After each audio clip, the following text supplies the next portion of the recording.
Welcome to the SumerSports Show. Lindsay Rhodes and Thomas Dimitrov with so much fun football stuff to talk about. Having sat on my couch and never left it all day on Sunday. Thomas, this is my favorite week of the year. I already told you that. I love getting all of the new information, the answers to the tests that we took all off season, trying to figure out what these teams are going to look like. And now we have a rough idea.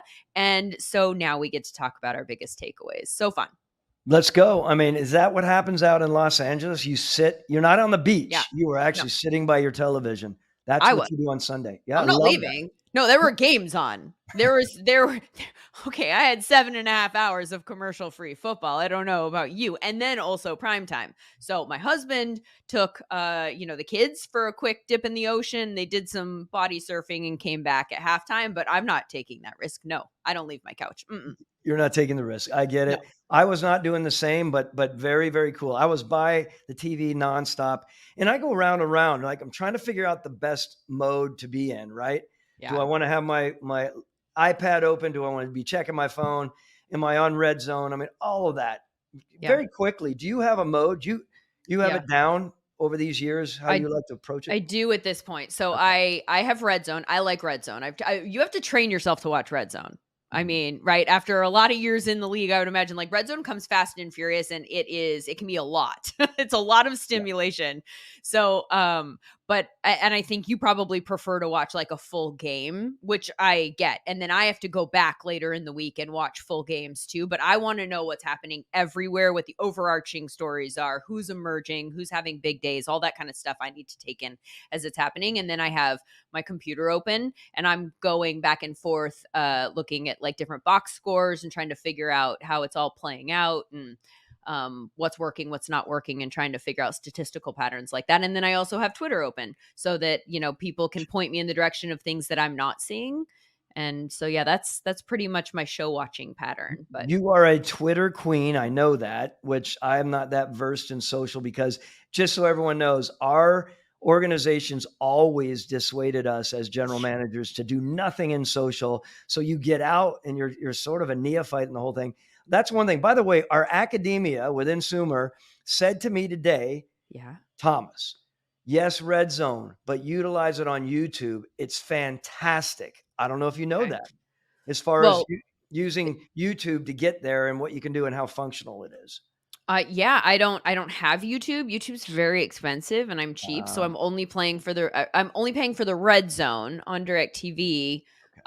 Because I know that's what I'm going to utilize. And then I can go back and watch film on, in different ways throughout the week. So, that's going to be my process. But yeah, I know YouTube has like where you can have four games up at a time and do the different boxes so that you can actually watch the patterns develop. And I would imagine, especially for people who are like really crunching tape and looking at it with a scouting eye, you need to see the patterns. You can't just see the big plays. And I fully understand that. Well, look, the one thing I was going to say, I'm here in Palm Beach right now. I'm at the family office here, SumerSports family office. So we're doing a lot of work. We have an on-site here. It's a little bit different of a background, but same energy. I'm ready to dive in. So excited about talking about week 1. By the way, I want to circle back real quick to that social media note that you said. And I get all the reasons why you didn't want to have it when you were in a front office, but I just am going to use this opportunity since you brought it up to apply a little bit of pressure. Belichick is on social media. So I think that we can now get you on. I think we should do it. That is funny. Number of people on social media, Bill Belichick 1, Thomas Dimitrov none. Right. Keep pressing me, but you guys have to help me. You gotta get me there. I have them opened up, but for some reason they're not operational right now. Okay. All right. They're a little bit like burner mode, but that's okay. So in terms of the first week of games, some teams looked better out of the gate than expected. For some, it was the opposite. We'll get into the specifics in just a little bit. Any general week 1 observations that emerged for you? No, I mean, in general, I was just, look, we talk about it on and off throughout the off season, talking about how important the run game is or isn't. And we're not paying these running backs. I mean, it was very evident to me, and it's no secret, but the end of these games, some of these games, they were relying on their running backs. So let's make sure we keep that all in perspective. Can you get a good value running back? No question about it. Is the run game imperative to winning, to closing out games? to kicking major ass in the NFL, hands down. It is such a tone setter. You can't. I love athletes. Don't get me wrong. I love movement and fluidity of motion within a team and watching them. But when you watch some of these teams out there that were running hard, running with alacrity, I think it's unbelievable because they set the tone. Please do not cash aside the running game. It's again, it is the finisher, and I love the tone it sets again. Yeah. So the moving guys around, was that a shout out? Was that like a low key mention of the Dolphins and the fact that the run game didn't actually work this week? Was that what you were alluding to there? No, I was honestly Okay. alluding to no. Just You in can keep general. going on Just that. in No, general. yes, in general. I mean, when you're talking about some of these teams, like watching the Chargers in the first half, Yeah. have nothing, Yeah. no game, and then your buddy J.K. Dobbins comes back and kicks major ass again in the second half because there's our guy. Harbaugh jumps in there again, showing this is about toughness. Joe Alt's playing his butt off, right? And all of a sudden they're generating, I think it was 150 or I forget exactly in how the many. second half. Yep. Yeah. On the So ground. I love that. I mean, very quickly, you can see the end of the Detroit game, both sides. I mean, if the Rams kept moving the ball the way they should have been moving the ball at the end, and they did a really good job up to that point, it might have been a different ending. But then Detroit, Montgomery, he finishes on off. It was on him.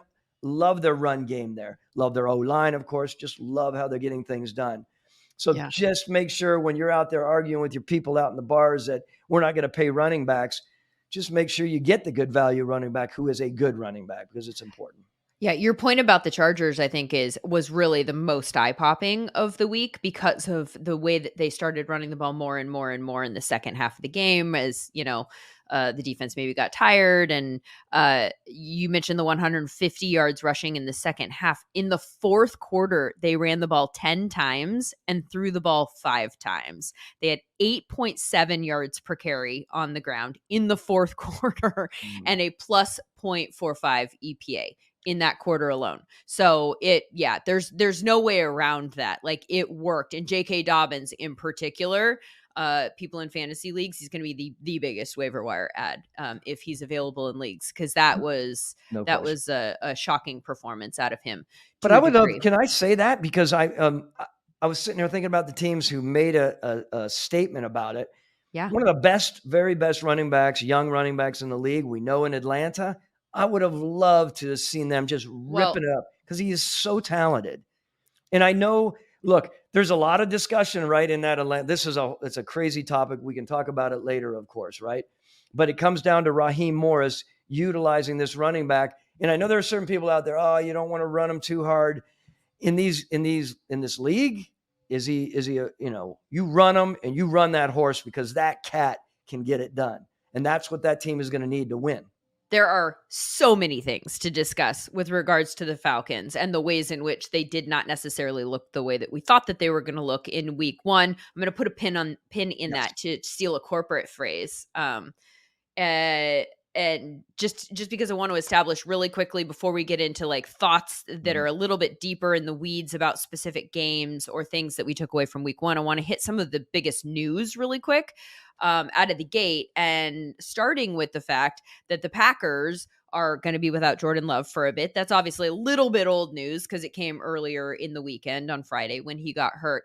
I was thinking for sure, literally made a bet with a friend on my other podcast that they were 100% going to sign a veteran. There was no chance that they were going to trot out Malik Willis. Like no chance. He's not ready. They can't do this. That's what they're going to do, according to Matt LaFleur. What are your thoughts on that?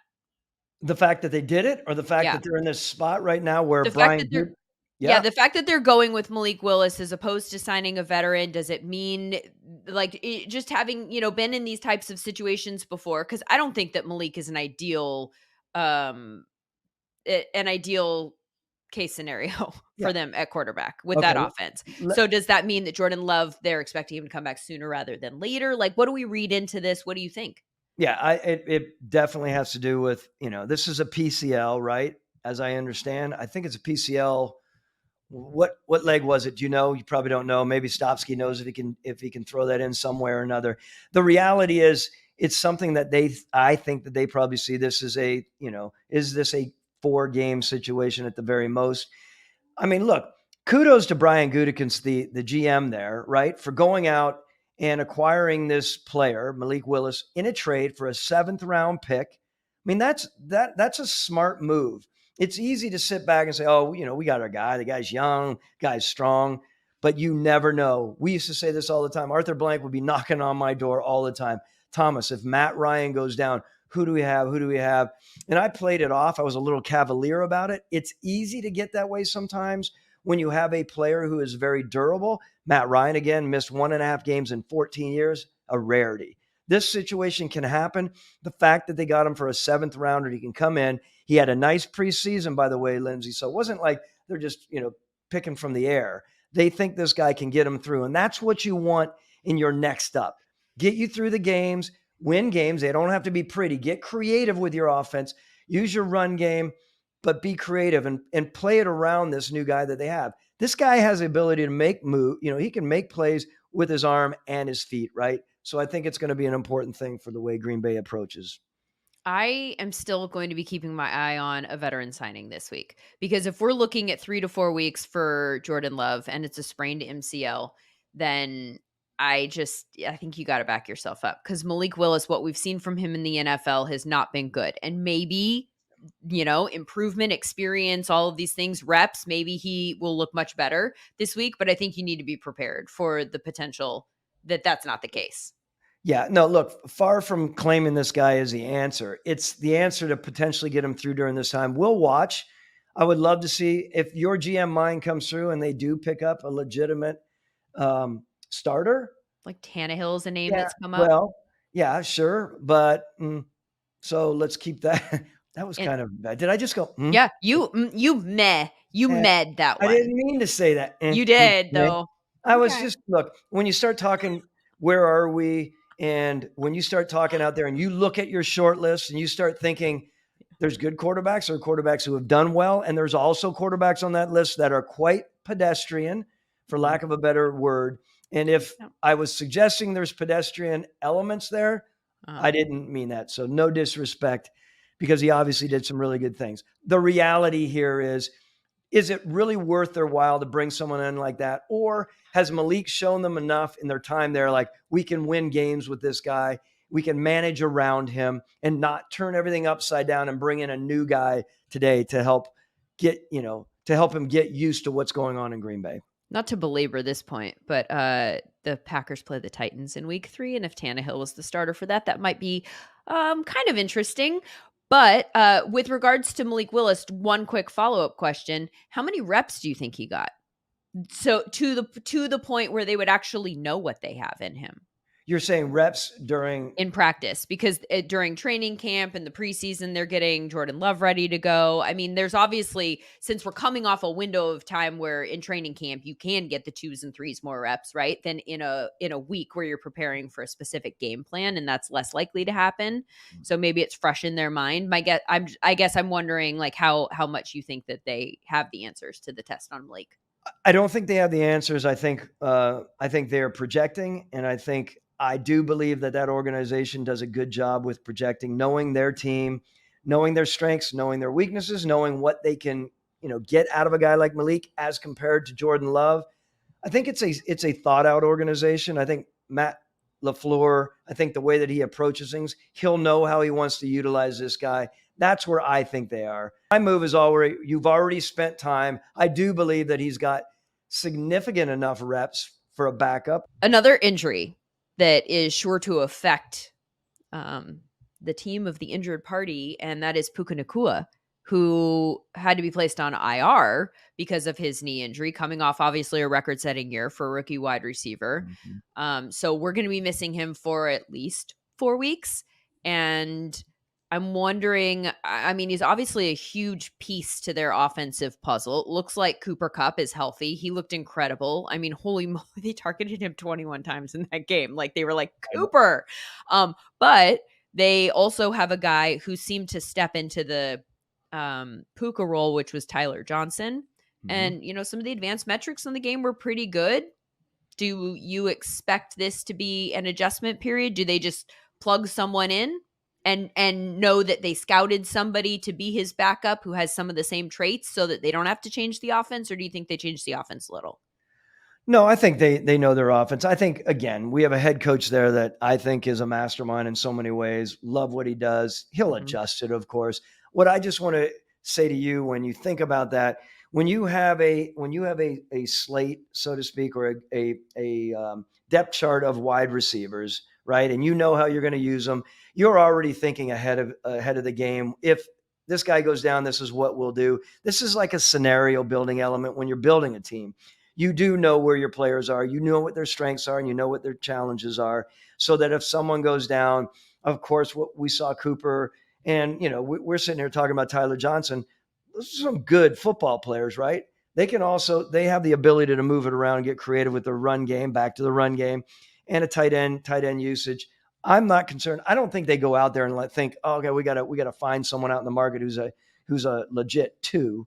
I don't think so. I think they're thinking more at the back end of where they are, the 4, 5, and 6, where they are with their receiving group. Let's make sure that we just move the next one up. There is a next one up element to this, I think, in my mind. I wouldn't be banging my head against the wall trying to figure out, oh my God, we are so screwed because we don't have Puka.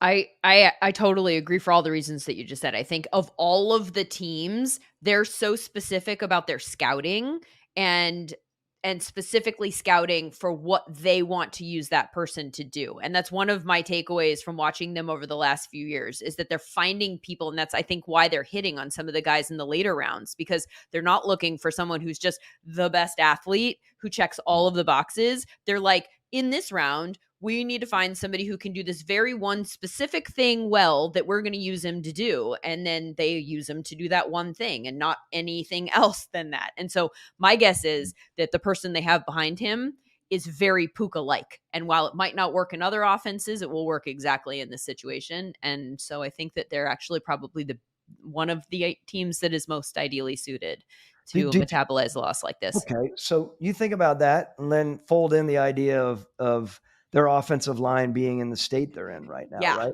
I mean, the way that they played the other night, kudos again to them. Yep. I mean, where Sean McVay was with that and got his team ready to play. I mean, when you have that sort of a situation with your O-line, are you kidding me? Like, that's an unnerving situation. You never know what's going to happen.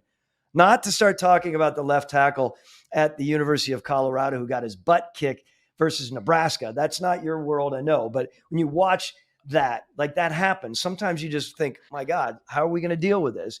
I thought they hung well, but it's going to be on their mind, of course, going into the next game.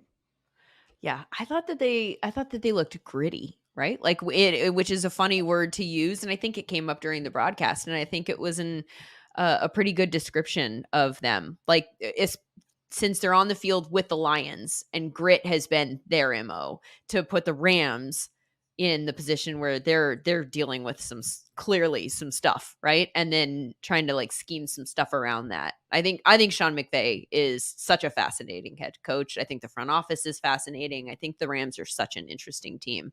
So I wouldn't be surprised if they're one of my teams this year that I think is going into the season a little bit underrated, and they clearly have some things that they're going to need to fix, and that O-line is top of the list. Mm-hmm. But I wouldn't be surprised if they're not in it at the end. I agree. I think they're underrated right now, and there is something about where they are right now in my mind. The way that again, back to a head coach where I talked about the other day. I don't know if I said it on our pod or not. Our show, I don't know if we did talk about selling draft picks, so to speak, for the next, for a coach. Mm-hmm. Sean McVay is another one of those guys that I think is such a special coach. Sorry, Les. Sorry, Kevin Demoff. Not to stir the pot when you're going to sign a new contract with this guy, but he is a guy warranted legitimate draft picks. If you're a new GM coming in and or a president, you look to be a difference maker on that side as a coach. And Sean McVay is 8 years in the league already at that position. I know. Unbelievable. That flew by. What is he? He's sub 40, right? Is he 39 right now? 38.557922. Whatever Look he at is. You. He's legitimate and he's got time. And, by the way, and he's still so fresh. What was that? 38 point what? Is that how we're doing ages now? We sometimes do, believe it or not, because we see where they are. You ask any personnel man, they're like, yeah, but he's not 35. He's 35 point. It's through the 12 months. So he's 30.5.8, 9 or 10 or whatever. So, Oh my gosh, that's incredible. yeah. Well, so if the Rams are underrated, let's switch to talking about some of these games and our takeaways here. Since we've already kind of broached that subject, are the Bears overrated? I am going to be the first one to raise my hand here and say, Caleb, I was leading the charge for what might have been a little bit of overhyping on this guy, because it didn't look good, and I was shocked at the ways in which it did not look good. I mean, from a team standpoint, I think the fact that he struggled as badly as he did, therefore affecting the offense, and they still won is a really good sign for franchise health, considering you just had the number 1 overall pick in the draft. He looked like crap, and you still won a game without a single offensive score. That said, what'd you see with Caleb? How easy or difficult are the things that he needs to fix? Look, no one wants to look at their stats, or a coach doesn't want to look at their new quarterback stats and see a 48.28% completion rate. I get that. That said, I would say to you, pull back a little bit and say it's game one. Okay. Rookie, he is so talented. We know that. We're talented at coming out of his ears. He has talent. We know that. How they're going to adapt to it, how they're going to move around is one thing. We talked about it last show. He has all kinds of tools around him. That was probably more surprising to me, right? Thinking, okay, I knew that in my mind, any rookie quarterback is going to come in and they're going to have their challenges. D coordinators, it's like fresh game for them, right? Are you kidding me? If I'm going to go in there as a D coordinator and have this rookie beat my ass, you don't live it down in the world of coaches, right? Like you want to rattle this guy while you can. And so that while you can. So that's a big deal. I just thought because the idea of being able to spread it all around and get the ball out there to many different targets with talent, I just thought it was going to be more expressive that way. Of course, they were down, right? I mean, what would you were obviously, we saw the ending of the game. Mm-hmm. I was, again, we were surprised at all. Go ahead. Yeah, no, I was just gonna say, I mean, that could have been a game that they didn't win if Will Levis doesn't make that incredibly We can talk about that. bad decision, right? That he No, made. It's a tough decision, but I guess what I'd say, you and I have been commenting on this, and you had mentioned something like, "Is it fixable?" Hell yes. I mean, if I'm a GM sitting there, if I'm Ryan Poles, I'm like, "Are you kidding me? Talking heads on Sumer, are you guys?" And we're saying no. We're just looking at it as we see. The reality is this person is very talented. He had a sketchy start. Now we see how he settles in. And we leave this up to the coaches as well. Remember, this is about game planning properly as well, right? It's a big thing. You need to put your quarterback, your new quarterback, in the right place to thrive. That is a big thing. I do believe that. If I'm a GM, I'm saying, all right, man, make sure the running backs are running, make sure our tight end is being utilized. I've told you that before. Hit these damn guys, these really, really good talent you have around you, and hopefully play. He's got the mobility to do whatever he needs to do. He still didn't do that. And I'm telling you right now, I hate, I'm not going to throw an expletive in there because you guys caught me last time, but I do hate batted down balls. I hate him from a guy who's 6'6", and Matt Ryan would get it knocked down. I would lose my mind. When you start seeing guys that are a little bit shorter, it's just always on my mind, right? Because these D linemen are playing. Get your damn hands up, get in his face, bat the ball down. And that is unfortunate. I thought he had a couple. I don't know if he had more than two. I don't know. His pressure rate in this game was 36.4. He was pressured 12 times, sacked 2 times. So it's a pretty good pressure to sack ratio. But yeah, it was the 13th most in terms of pressure rate in this We don't have balls not knocked down here either. So all of these are all learned stats that we're going to get next time here, Stopsky, so we can speak about it because they're big things, right? Especially for a young quarterback. Stopsky is our producer, by the way. For those of you that are like, who is this Stopsky that we're talking about? He's a character on the show that you're going to get to know this season. By the way, since we're having narratives back and forth with Ryan Poles, since he's telling us something, then I'm going to tell him real quick that I was not suggesting that it was even a question of whether it could be fixed. Caleb, It's how long will it take to I see. fix it? Yep. Is this something that now I need to slow my roll and say, yeah, he's a rookie and maybe the second half of the season is what we're looking at. And it's going to be a learning curve until then. And I should just lower my expectations because my expectations were admittedly too high. And I Well, think out of the gate, that's probably my takeaway there. And that's fine. Because that was true for all of the rookies, honestly. Bo Nix came out of the gate and we were excited about him right. in Denver, right? Exceeding expectations during the preseason. Now the bodies start flying and it's real and it's live and you got to read a defense and they're disguising things and everything's moving fast and it wasn't as good. And the same thing with Jaden Daniels, who, picked up a ton of rushing yards. And so he kind of masks some of the issues that they clearly have in the passing game. I mean, what we saw from Jaden Daniels in week 1 was similar to what we saw in the preseason, which I asked you about last week, which is quick time to throw, low ADOT, very close to the line of scrimmage. Terry McLaurin's out there running deep routes. And I mean, there's no chance. Like, they're not connecting. Terry McLaurin is like, that's not going to work yet. Like, that needs a lot of work. So I've got a lot of questions about what that passing offense is going to look like. I think he's going to, because of the rushing, he's going to disguise some of that, maybe make some big plays here and there, which actually brings me to the next person that I wanted to talk about, which is Anthony Richardson, who I think does that exact same thing. He is very boomer bust. He's hardly played any games at quarterback in his entire life, right? Like, the number of starts that he has at this position, it's very, very low. He is still in a learning curve. He's the opposite of some of these guys like a Bo Nix, who's just got a ton of starts under their belt. He's very boomer bust. To me, I think Anthony Richardson is, like I tweeted out on Sunday, we have to protect him at all costs. Like, he's so fun to watch, but in between the big, very exciting plays, there's a lot of stuff that needs to get cleaned up in order for them to be sustainably competitive. What did you see that maybe fits that description?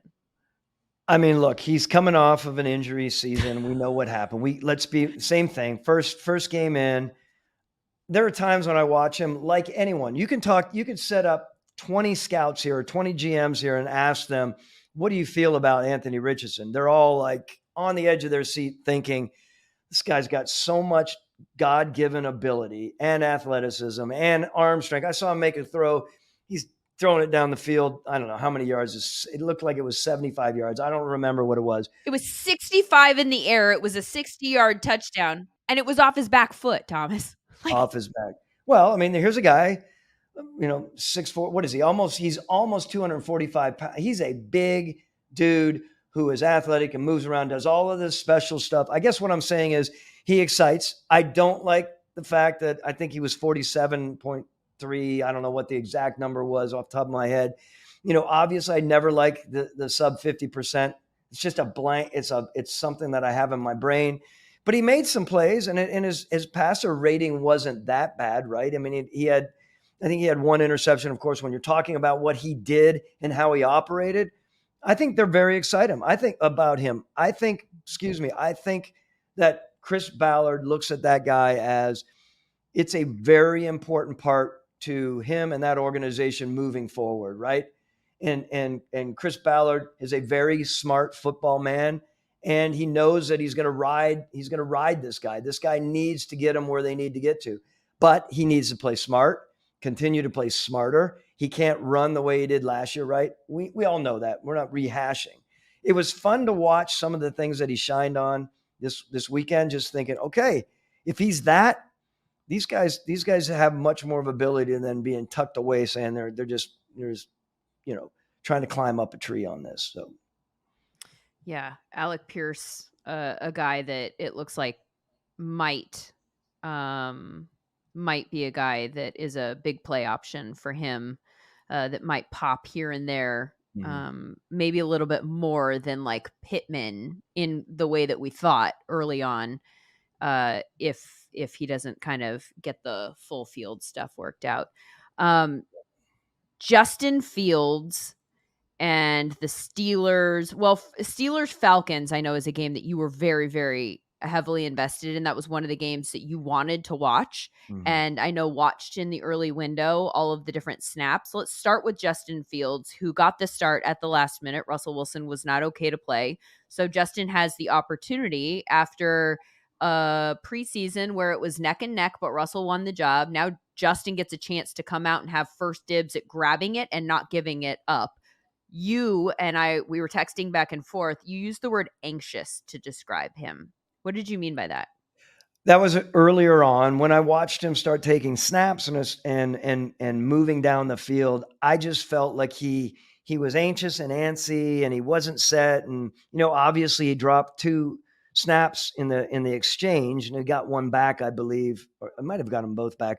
Just everything about it felt like they were really going to go with Russell. They couldn't go with him, of course, and he gets in there, and he's at a hometown crowd, right? He's from up the street from Atlanta, right? So he had a lot of pressure on him. It just felt like he didn't have the sort of the what I expected from last year, just the moxie and the sort of confidence to get under there and say, I'm going to show the Falcons when they didn't draft me a few years ago. I'm also going to show the team that got rid of me, of course. I'm also going to show my general manager who was there, right? Ryan Pace, who's the AGM. Sorry, he's not the AGM. He's a VP of player personnel for the Falcons, that you didn't make a mistake on me. Like there was a lot there for Justin Fields in my mind, coming in there to show everyone that he could play and be legitimate. I'm just saying it felt antsy early on. He did settle in. He started running when he needed to run, and he is one of the guys, maybe not unlike Richardson, but that guy needs to run when he can run. That's my take. He can still jam the ball down the field and can do all of that, but he wasn't in a settled spot in my mind. I thought they needed to win that game with the mode they were in, right? Tough ass, do what they needed to do, run D well, play the offense well on that side. If he had to run and put his head down, which he did a couple times, great. He was throwing out to the periphery. I get it. Get the higher percentage shots, get him comfortable, and know that, he had to step in this game. Will he start next game? They haven't announced that, right? Have they announced the starter for next game? I don't think they have. But all I'm saying about Justin Fields is it will be interesting to see how he plays out. He was a guy that he was definitely over 70%, his percentage, 156 yards. He did some things that were solid and sound. I just wish that they were going in there with a little bit more sort of confidence and calm down elements early on. But again, he pulled it off in the end. So we got to give him his due. Just out, the Steelers are planning to start Justin Fields on Sunday again. Mike Tomlin just announced that this morning. Wow. So, yep. Does that tell you what? Does that tell you the injury is more difficult to deal with? Or does it tell you we're not really sure if our guy Russell is truly declining and this guy has some ascension to him? Could be either. Tough. Yep. Certainly notable, though, because guess who the Steelers are playing this week? Denver. This is the revenge game for Russell Wilson, and he won't have a chance to do it. That says that's a really interesting. It must be an injury then. I don't know. I just felt, were they convicted on the fact that he was going to be the starter last week? I mean, I didn't know if it was kind of like, let's just see. One of the things I said to you, I thought very quickly, Lindsay, was how do you approach that? If you're a GM and a head coach, or head coach and a GM, yeah, do you wait for Justin Fields to come in and say, okay, I'm taking over for Russell. It didn't work out, and my confidence isn't jarred early on. I can be the helper here and the saver, and then grow. Yep. I don't know, because I don't know how Russell Wilson would feel coming in, not being the starter and having to come in and be the saver. I think if you're going to start, I think it was close in training camp, and they took the decision right up to the wire, which isn't a good sign for Russell Wilson, in my opinion.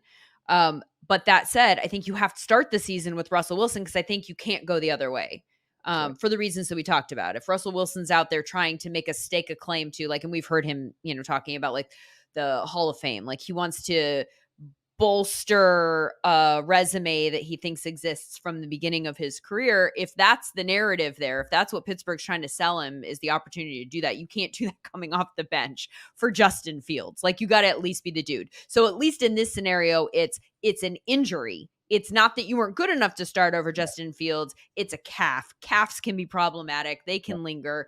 And so, yeah, my guess is that's where we're going with this. And this gives them the opportunity to do it backwards. because can now I you ask? can point Yeah, to the injury. that's right. Can I ask you this? So we brought this up. You think about George Pickens playing the way he did, right? Had a heck of a game. He made some big time grabs in my mind. Do they still have that concern about their receiver core? Where are they? Who was their number two? I mean, was it Freiermuth? I don't know. Who is going to be that number two? Who is going to be the bona fide, situation that they're trying to take care of when they weren't able to necessarily acquire Brandon Ayuk, right? Yep. Yeah. So I mean, and I'm not personally a big fan of George Pickens being that guy just right. because of the inconsistencies of his game. Like he's a splash. I mean, we talk about Anthony Richardson being boom or bust. I kind of think that George Pickens is that at the wide receiver position. And I would like if you're going to be the main dude that you have a little bit more consistency. I know exactly where you're going to be when you're going to be there and I can count on that. And by the way, we haven't mentioned, we're talking about running backs earlier. Najee Harris. Yeah. Love the way that he runs. Again, he's a tough ass. He runs with explosiveness. I love just his presence, and I think that's really good for them. Of course, he sets the tone for a Pittsburgh offense, of course, that I think will continue to grow here as they all start to come together. But look, in the end, what I was saying, Mike Tomlin, I like how he prepares his team. They are ready to go on game one. I mean, we haven't even gotten into their defense and talked about necessarily. I mean, Right. where just watching TJ and how he handled his business, right? I think I just love seeing that. He was He's a just stud. rolling. And before you know it, and I know Mr. Blank hated it, all the terrible towels were flying there in that stadium. They are loud. And everyone knows that in Atlanta, right? There's a really good fan base, but when their home team comes to play, they throw away their Falcons jersey and they put on their Pittsburgh jersey or their Philly jersey. And it gets loud there if things get awry. And that's how it was there this weekend, it seemed. Yeah, there was a lot to talk about with regards to the Falcons. There was, I think, the stat of the week that came out of that Falcons offense, and that was Kirk Cousins' 0% play action. Last year, he led the league. I mean, and obviously didn't play a whole season, but had a 31% play action rate. So is that a sign, this year's number, that he's maybe not 100% yet? I think it does. Of course it does. I mean, the guy's coming off. He's, no one wants him to yank his Achilles like what happened last year. That's a tough situation. You spent a lot of money. Let's ease him in. Let's be smart about it, right? We're thinking about being smart as an organization. Raheem Morris is thinking it through. How do we get him, knock the rust off? Unfortunately, it didn't end the way people wanted there, and a lot of leading up to that showed that there was probably a little more rust than they imagined. Understandably so, right? Let's be realistic about that one. We're giving the some leeway to the rookie quarterbacks and the young quarterbacks out there. Let's do it with guys coming off legitimate injuries. Now, I know the fan base doesn't want to hear about it, right? They're losing their minds already, and it's become a polarizing conversation, right? Let's already go over there to Michael Penix. Calm down. Let's just see how everything plays out here. Get that O-line functioning better than they did in that game, which was important. The problem is, as you know, got to get the ball to Drake, got to get the ball Drake London. We got to get the ball to Kyle Pitts more. And then we have to run their stud. Like, they have legitimate talent on that team. Got to get them utilized. And of course, it all starts with the quarterback. And toss it back to you on that. How long do So, you think it takes before you look at another quarterback? oh, I'm not looking at another Okay, good. quarterback over Kirk Cousins for a while, unless he's literally not healthy. Okay. But I am confident in his case. I mean, and there's always an age cliff, and maybe coming off an injury that's expedited. But they're going to have more information in that building about whether or not they just don't think it's going to click yet. But I mean, he has exhibited the ability to be a professional quarterback. No question. So at the very least, like, no, I'm not hitting any kind of panic buttons about Kirk Cousins yet, but I'm more concerned about the utilization. I'm more concerned about just how it all kind of came together as an offense, and it looked very discombobulated, not at all the plan, and not the way that you want to use Kirk Cousins. And certainly the people you mentioned, Drake London and Kyle Pitts, people were so excited that finally we were going to get to see those talents kind of maxed out, and we did not in week 1. And so I think that they've got a lot to go back to the drawing board about and say, okay, we did that. Now we've got a lot of work to do. And Look, I'll be very interested to see what kind of adjustments they make for week 2. That's right. Adjustments. And remember, and I know you're a huge Rams fan. I mean, they have a new coordinator there, right? Yep. Never called plays before. Yeah. That's a big deal. So let's give Raheem and his group, their due as well, and kind of pull back a little bit and say, all right, let's see. We got to grow. We're always about growing, right? It's fast growth in the NFL. And, a new coordinator in that situation needs to be like dialed in, of course. He's got some really good talent to work with. Hopefully he can utilize it properly. Yeah, I would also say that point just shifted over to the Bengals to a degree, right? Because that was one of the things that, Callahan's not there anymore. He's in Tennessee. That he was a huge part of that offense for a number of years. And now we have Alex Van Pelt, who has worked with Burrow and has been in that building, but wasn't the offensive coordinator. So now he has a different role on Sundays. You were dealing with Jamar Chase, and we didn't even know if he was going to play until he actually played. And then even then, how much is he going to go, or is he going to make business decisions out there? You've got T. Higgins, who's not playing. I mean, that offense had a bunch of different reasons to expect a slow start. So that's where I would say, let's just hit pause and let's revisit this if kind of the slow start stuff continues. But I'm not at all worried about that. Now, where we are potentially worried is in Cleveland with the quarterback situation there. And that is going to be the subject of our show entirely on Thursday. We're going to take a look at what the numbers tell us about Deshaun Watson. We're going to take a look at what the tape tells us about Deshaun Watson. And then we're going to talk about, some of the very early season headlines about whether or not he should even be replaced. Like, that's a conversation that's come up already at this point in the season, which is problematic. We all know that there's some contractual things. He's going to get paid no matter what. So there's so much to dig into there, and we're going to do that on Thursday. So make sure that you're subscribed to the SumerSports Show wherever you get your podcasts, and that episode will populate in your feed as soon as it's up. Thomas, enjoy your time there in Florida, and I look forward to chatting again.